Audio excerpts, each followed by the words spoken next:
Students, this is Dr. Gagandeep Tarni. Today we'll be talking about Gothic novel as we are discussing the literary terms. So today's term is Gothic novel. The very first information is that Gothic originally referred to Goths, which is name of a Germanic tribe, and then gradually it came to mean medieval. And next is this genre was inaugurated by Horace Walpole's The Castle of Otranto. So this genre was for the first time used by Horace Walpole in his work The Castle of Otranto. So he was the first one to use this genre in his work. The setting of a Gothic novel is usually a medieval castle with dark and narrow pathways. So whenever Gothic basically the word Gothic means that evokes terror in you, something which you find horrible, something which scares you. So, usually, the settings of a Gothic novel or anything which is Gothic, usually the setting is a medieval castle, the big, huge, giant castles, which are dark and having narrow pathways. So, the story as well as the setting both work together to evoke terror in you. It flourished in the early 19th century. So the period in which it flourished, it was early 19th century. The stories of these novels focused on sufferings of heroine imposed by a cruel villain. So usually there were stories, these novels contained stories of sufferings of the heroine, and those sufferings were caused by some cruel villain in the story. The writer made use of ghosts and other supernatural machinery. So, to evoke terror, to evoke horror, the writer also made use of ghosts and other supernatural beings which uh, scared the reader, which scared the audience. These novels evoke chilling terror. So, this is very clear. These are also called, the Gothic novel is also called novel of terror. The term is also used for novels having gloomy atmosphere and violent events. So it is not just that there are ghosts and there's supernatural machinery. Even the novels which have gloomy atmosphere and which are full of violent events, events of violence, against characters, they also form part of Gothic genre. They are also termed as Gothic novels. And example is Mary Shelley's Frankenstein. It is prescribed in your MA syllabus. And there are many more examples of Gothic novel present in literature. Next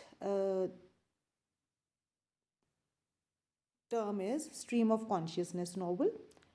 The very words tell you that stream of consciousness. This term, this is a psychological term, and this term was coined by William James in his work Principles of Psychology in 1890.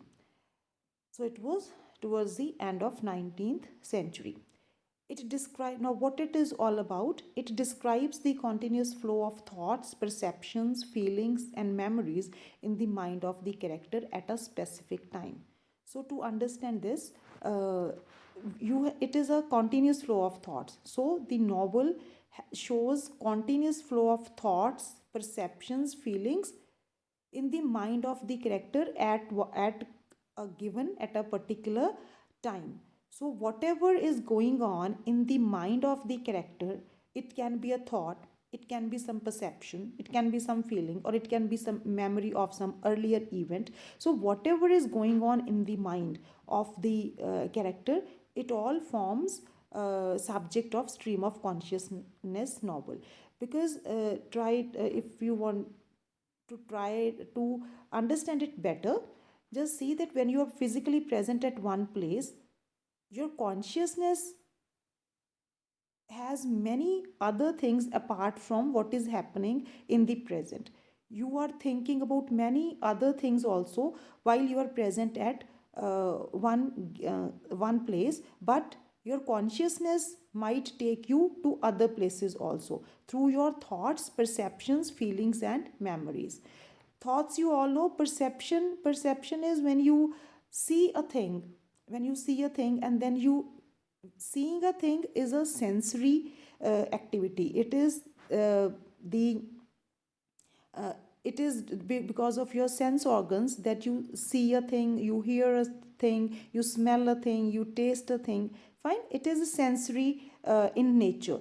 But the moment you attach meaning to that sensation of yours, it becomes perception. So perception is sensation plus meaning. So whenever you see a thing and you say the name of that thing, for example, you are seeing a rose, your sense of sight uh, has been triggered.